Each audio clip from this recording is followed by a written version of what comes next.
Diddy was just sentenced to 4 years and 2 months in prison. But with time served, that'll be about 3 years that he will actually spend in prison. And the judge was not playing when he handed down Diddy's sentencing. He said it is clear that there was violence and coercion that he placed upon Cassie Ventura and Jane. He said the sentencing of time served just wouldn't cut it. History of good work cannot wash away the record in this case. You abused these women. You used that abuse to get your way, freak-offs and hotel nights. The evidence of abuse is massive. I was sitting right there during the testimony. This was subjugation. That is the reality of what happened. These offenses irreparably harmed 2 women. You plied them with substances. Why did this happen for so long? You had the power and resources to keep it going. You were more than just a John. A significant sentence is required to deter. You say that you're sorry and you won't do it again.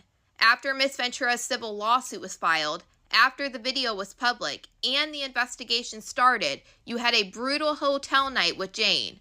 Punched her in the head.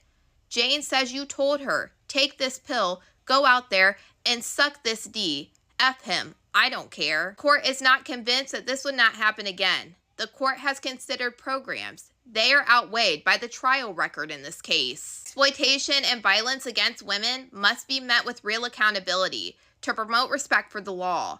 The court reaches a few conclusions. 135 months would be more than necessary. A sentence over 11 years is not reasonable. Even the probation department recommends a sentence less than half of that. But 14 months time served would not be sufficient. Here the data shows a wide variety of sentences, weighing all relevant factors. The court determines that the sentence is 50 months of incarceration. And 50 months is 4 years and 2 months, so when you add Diddy's time served to that, he will spend about 3 years in jail. And that's as long as he doesn't have any good time that might get him out a little bit earlier. A lot of people are upset with this verdict, but I knew that it was going to fall in range with the probation department's findings. Judges always side with the probation department. And you have to remember, this is still a huge loss to Diddy, who thought that he was walking out today with time served. For someone like Diddy, who is a billionaire, either way, you are not going to want to spend 1 more minute in jail, and he made that very clear today. So even though a lot of people don't feel like justice was met, at the same time, Diddy still having to do 3 years in prison is a big deal. And I think that that's better than Diddy walking out today and getting time served. I'm glad that there is some accountability being held here, and he still does have to do years in prison. It has sure been a journey, guys, covering this whole Diddy trial, but let me tell you, I am so glad that it's over. But also don't forget, this isn't the last that we are going to hear of Diddy, because he still has a ton of civil lawsuits and